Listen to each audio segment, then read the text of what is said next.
Okay. இப்போ நான் first இந்த கோடில் வந்து செகண்ட் கொஷனுக்காக சில மாடிஃபிகேஷன்ஸ் பண்ண போகிறேன். இது நம்மளோட ஃபியூச்சர் எல்லா ப்ரோக்ராம்ஸ்க்கும் ஹெல்ப் பண்ண போகுது. அது என்னென்னா, இன்புட் பாக்ஸ்லேருந்து சில டேட்டா வாங்கி ஒரு பட்டன் கிளிக் பண்ணால் தான் எனக்கு ஆக்ஷன் எடுக்கணுன்ற மாதிரி மாற்ற போகிறேன். அப்போ நம்ம என்ன பண்ணணும், முதல்ல வந்து XAML-குள்ளே போய்க்கணும். உங்கள் எல்லாத்துக்குமே இன்புட் பாக்ஸ் வைக்க தெரியும்ல. ஸோ இதுக்குள்ளே ஸ்டாக் பேனல் தானே க்ரியேட் பண்ணணும். ஒரு ஸ்டாக் பேனலை போட்டு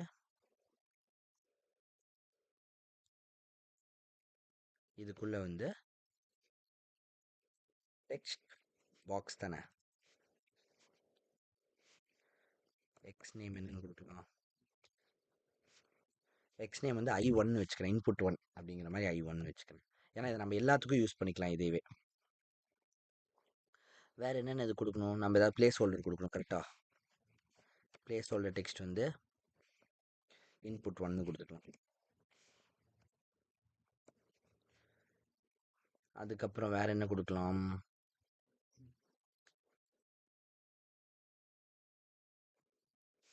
ஒரு 200 பிக்சல் கொடுத்துடலாமா.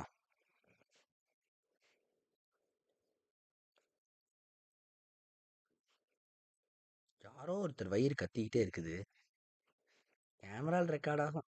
அவ்வளோதான்.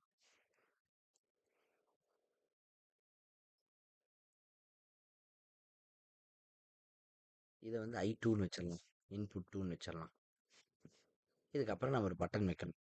அதுக்கு என்ன பட்டன் தானே, எக்ஸ் நேமில் வந்து பேசாதீங்க,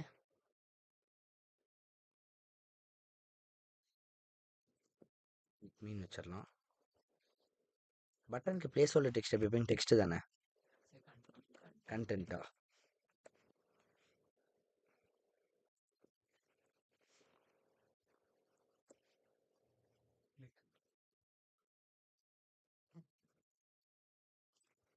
அதுலேயே வரும், இவ்வளோ தானே.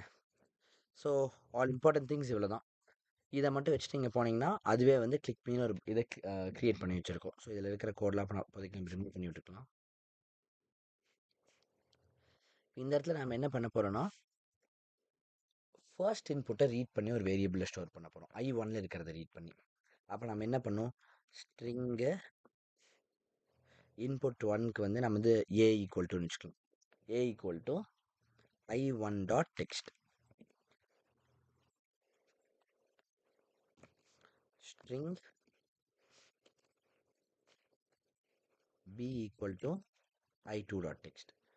இப்போ இந்த I1 I2 ரீட் பண்ணியாச்சு. இப்போ நம்ம ரொம்ப சிம்பிளாக CL பண்ணலாம். I1 I2 சேர்ந்து CL ஆகணும், அதாவது கன்காட்டினேட் ஆகணும். அதுக்கு வந்து நம்ம ப்ளஸ்ஸை யூஸ் பண்ணுவோம். கரெக்டாக CL A + B. ஓகே, இவ்வளோதான். ரொம்ப சிம்பிளான ஒரு டெக்ஸ்ட். ரெண்டை வாங்கி நம்ம ஆட் பண்ணி டிஸ்பிளே பண்ணுறோம், அவ்வளோதான். ரன் பண்ணி பார்ப்போமா.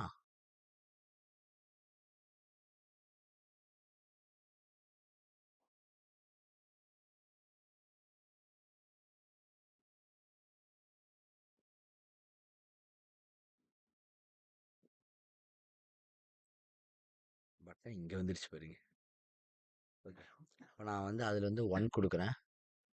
இது மூவ் பண்ண முடியாதா, இங்கே 1 கொடுக்குறேன், இங்கே 2 கொடுக்குறேன். இப்போ ஆன்சர் 3ன்னு வரணுமா, கிடையாது, 1 2 தான் வரும். வந்துருச்சா. ஓகே, ஸோ நான் ஃபர்ஸ்ட் இது ஏன்னு பார்க்க போகிறோம். இதுக்கு முன்னாடி உங்களுக்கு புரியணுங்கிறதுக்காக நான் ஏபின்னு கொடுத்தா என்ன ஆகுதுன்னு பாருங்கள். ஏபின்னு வரும், கரெக்டாக. ஓகே, ஸோ இதை பார்த்துட்டிங்கனாவே உங்களுக்கு போதும். இப்போது நம்ம வந்து for the sake of output tracing, இப்போ இதுக்கு தான் அவுட்புட் ட்ரேஸ் பண்ண போகிறோம். இதுதான் உங்கள் செகண்ட் கொஷனும் கூட.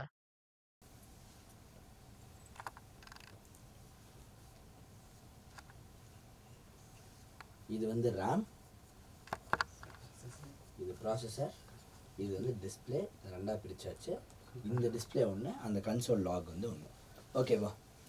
இப்போது ஃபர்ஸ்ட் நமக்கு என்ன ஆகும், முதல்ல இதுக்குள்ளே வந்துடும். ஓகேவா. உங்களுக்கு தெரியும் கோட் எப்பயுமே இந்த லைனில் இருந்தால் ரன் ஆகும். இந்த லைனில் இருந்து ரன் ஆச்சு. இனிஷியலைஸ் காம்பனண்ட்டோட அர்த்தம் என்னென்னா, உங்கள் XML இருக்கிறது எல்லாத்தையும் இதுக்குள்ளே உருவாக்குறது. இதை வந்து அப்போ கன்ஸ்ட்ரக்ட் பண்ணுறது. ஸோ டெக்னிக்கலி இதை ஃபுல்லாக கன்ஸ்ட்ரக்ட் பண்ணியாச்சு. ஓகேவா. அப்போது இதே மாதிரியே இதை வரைஞ்சி இந்த டிசிப்ளின் மெயின்டைன் பண்ணிக்கோங்க. இதே மாதிரி இது பாக்ஸு -1ன்னு ஒரு பாக்ஸ், அதாவது இன்புட் 1 ஒரு பாக்ஸ். இதே கிளிக் பண்ணி இது எல்லாமே இது பண்ணியாச்சு. அடுத்தது இப்போ இதுக்குள்ளே நாம தான் இன்ட்ராக்ட் பண்ணுறோம். இதோட கோட் முடிஞ்சு நின்றுக்கும். அதுக்கப்புறம் இதெல்லாம் வந்து எக்ஸிக்யூட் ஆகுது. ஏன்னா பட்டனை கிளிக் பண்ணால் தான் இது வந்து எக்ஸிக்யூட் ஆகும். உங்களுக்கு தெரியும் தானே, இது நல்லா புரியுது தானே என்ன சொல்கிறேன்ட்டு. ஸோ இப்போ நான் பட்டனையே கிளிக் பண்ணாதனால இது எதுவும் எக்ஸிக்யூட் ஆகாது. நான் இப்போ என்ன பண்ணேன்னா இதில் போய் 1ன்னு டைப் பண்ணிட்டேன், இங்கே இருக்கிற மாதிரியே இதில் போய் 2ன்னு டைப் பண்ணிட்டேன். இப்போ நான் பட்டனை கிளிக் பண்ணுறேன். பட்டனை கிளிக் பண்ணால் என்ன ஆகும், இதுக்குள்ளே வந்து இந்த 1 2 3 3 லைன் எக்ஸிக்யூட் ஆகும். இது எல்லாத்துக்குமே தெரியும் தானே, எல்லாத்துக்குமே இது கிளியராக புரியுதுல்ல. Very good. இது புரியலன்னா நீங்கள் UIPDF கொஞ்சம் ப்ராக்டிஸ் பண்ணோம். பட் யாருக்குமே அந்த சுச்சுவேஷன் இல்லையா, எல்லாத்துக்குமே புரிஞ்சா என்ன? Okay, very good. ஸோ பட்டனை கிளிக் பண்ணியாச்சா, உடனே கோட் இங்கே வந்துடும். இங்கே என்ன இருக்குது, string a equal to i1.text. அப்போது ஸ்ட்ரிங் ஏன்னு ஒரு வேரியபிள் கிரியேட் பண்ணிடும். ஏக்குள்ளே என்ன வைக்கும்னா i1 அப்படிங்கிறது என்ன, இதுதான் i1 கரெக்டாக, இதோட ஐடி தான் i1குள்ளே இருக்கிற டெக்ஸ்ட். i1குள்ளே என்ன இருக்குது, 1ங்கிற டெக்ஸ்ட் இருக்குது. ஸோ அதுக்குள்ளே 1 அப்படின்னு வச்சிடும். ஸ்ட்ரிங்காக இருக்கிறனால டபுள் கோட் போட்டு தான் வைக்கும், அதுதான் இந்த ஸ்ட்ரிங்கோட அர்த்தம். இப்போது இந்த லைனை நம்ம முடிச்சிட்டோம். இப்போ அடுத்த line string b equal to i2.text. அப்போ பின்னு ஒரு வேரியபிள் கிரியேட் பண்ணி அதுக்குள்ளே i2குள்ளே என்ன இருக்குது, 2 இருக்குது, i2.text. ஓகே, ஸோ அதை எடுத்து 2ன்னு வச்சாச்சு. அப்போ இந்த லைனையும் முடிச்சாச்சு. இப்போ CL a + b. ஸோ இப்போ நான் CL பண்ணால் a + b. ஏக்குள்ளே என்ன இருக்குது, ரேமில் போய் செக் பண்ணிக்கோங்க, 1 இருக்குது. எப்பயுமே ரேமில் தான் செக் பண்ணணும். ஸோ அதுக்குள்ளே 1 இருக்குது. பிக்குள்ளே என்ன இருக்குது, மறுபடியும் ரேமில் போய் செக் பண்ணுங்கள், 2 இருக்குது. அப்போ +2. நான் உங்களுக்கு ஏற்கனவே சொல்லியிருக்கேன், இந்த ப்ளஸ் வந்து எப்படி ஒர்க் ஆகும்னா, அது எல்லாமே கம்ப்யூட்டரில் எப்படி ஒர்க் ஆகும்னா, டபுள் கோட் இருக்கா இல்லையான்னு பார்த்து ஒர்க் ஆகும். ஏக்கு டபுள் கோட் இல்லை. ஸோ ஏவோட அர்த்தத்தை கண்டுபிடிச்சி தான் அதனால் இங்கேருந்து போய் எடுத்துச்சு. இங்கே 1க்கு டபுள் கோட் இருக்குது. அப்போ அது நம்பர் 1 எடுத்துக்காது, ஸ்ட்ரிங் 1 தான் எடுத்துக்கும். உங்கள் எல்லாத்துக்குமே எனக்கு தெரியும் தானே, டபுள் கோட் இருந்தாலும் அதுக்கு அர்த்தம் கண்டுபிடிக்காது. இப்போ இதுவே வந்து உங்களுக்கே தெரியும், இந்த இடத்துல வந்து இங்கே ஒரு டபுள் கோட், இங்கே இப்படி ஒரு கோட் இருந்தால் என்னென்னு வந்திருக்கும், ஆன்சர் ஏபின்னு மட்டும்தான் வந்திருக்கும். கரெக்டாக இந்த ஏபி தான் ஆட் ஆகிருக்கு. இந்த வேரியபிளுக்கு போய் இதோட அர்த்தத்தையெல்லாம் கண்டுபிடிச்சிட்டு இருக்காது. உங்கள் எல்லாத்துக்குமே அது தெரியும் தானே, தெரியும்னா வெரி குட். ஸோ இப்போ என்ன ஆகும்னா 1ம் 2ம் அப்படியே எடுத்துக்கும்.